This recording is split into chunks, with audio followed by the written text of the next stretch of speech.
1964, the Beatles were taking the world by storm. Their music was sweeping the nation. Bands like The Who, The Kinks, and The Beatles were taking music to a whole new level. Along with these musical icons, movie stars like Dick Van Dyke and Julia Andrews were starring in some very funny movies, including Mary Poppins, My Fair Lady, and Dr. Strangelove. All in all, 1964 was a year packed full of new beginnings. However, previous ends were still shaking the U.S. as we know it today. The assassination of John F. Kennedy shocked the world. His work with the African American Civil Rights Movement caused him to rank highly in public opinion ratings compared to former U.S. presidents. This fatal event that occurred in Dallas, Texas at 12:30 p.m. on November 22, 1963, led to many other problems in the U.S. yet to come. Soon came the election of Vice President Lyndon B. Johnson and his opponent, Barry Goldwater.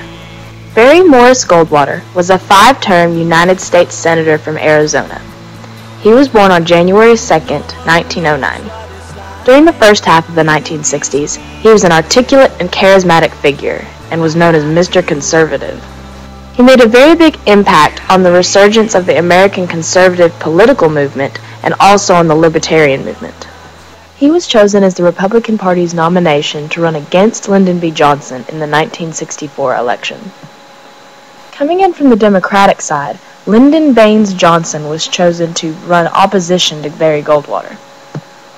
Johnson served as a United States Representative from Texas from 1937 to 1949, and as a United States Senator from 1949 to 1961. He did not make the cut for the 1960 Democratic nomination for presidency. However, John F. Kennedy did choose him to be his running mate for the 1960 election. After Kennedy's assassination, Johnson was forced to complete John F. Kennedy's term as president.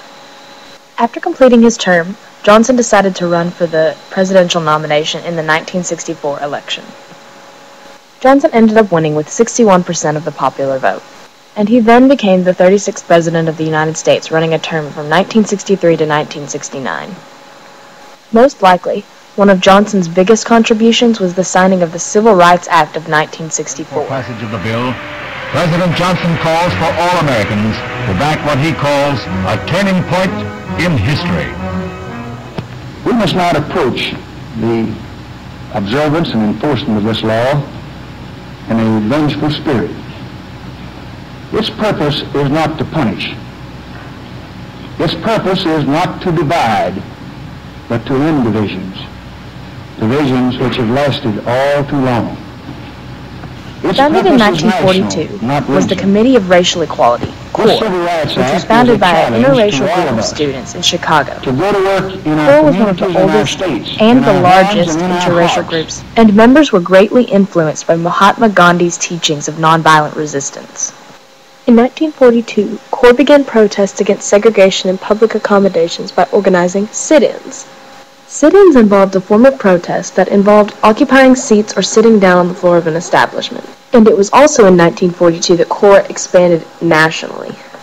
In May of 1961, CORE organized the Freedom Rides, modeled after their earlier Journey of Reconciliation. Near Birmingham, Alabama, a bus was firebombed and riders were beaten by a white mob. Despite this violent event, CORE continued to locate field secretaries in key areas of the South to provide support for the riders. CORE leaders decided that letting violence end the trip would send the wrong signal to the country.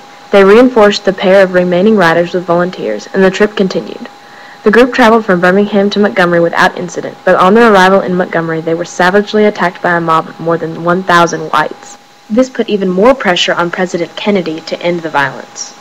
By the end of 1961, CORE had 53 affiliated chapters, and they remained active in Southern civil rights activities for the next several years. In 1964, CORE participated in the Mississippi Freedom Summer Project.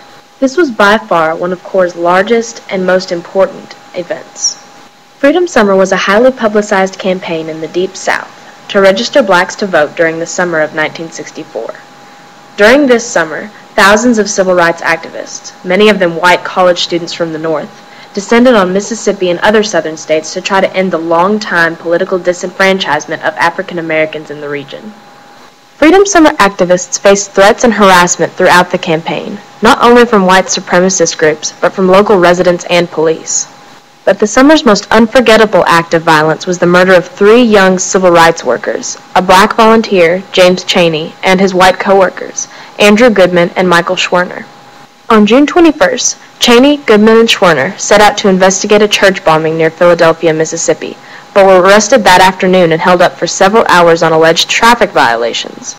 This was the last time they were seen alive before their badly decomposed bodies were discovered under a nearby dam 6 weeks later. The murders made headlines all over the country and provoked an outpouring of national support for the civil rights movement. But many black volunteers realized that because 2 of the victims were white, these murders were attracting much more attention than previous attacks in which the victims had all been black. This had added to the growing resentment they had already begun to feel towards the white volunteers. But despite the internal divisions, Freedom Summer left a positive legacy. The well-publicized voter registration drives brought national attention to the subject of black disenfranchisement, and this eventually led to the 1965 Voting Rights Act. Johnson made civil rights one of his administration's top priorities, using his formidable political skills to pass the 24th Amendment, which outlawed poll taxes in 1964. The president sent the Voting Rights Bill to Congress. The Voting Rights Act was finally signed into law on August 6, 1965, which empowered the federal government to oversee voter registration and elections in counties that had used tests to determine voter eligibility or where registration or turnout had been less than 50% in the 1964 presidential election. It also banned discriminatory literacy tests and expanded voting rights for non-English speaking Americans. Despite some setbacks and debates, the Voting Rights Act had an enormous impact. It re-enfranchised black Southerners, helping elect African Americans at the local, state, and national levels.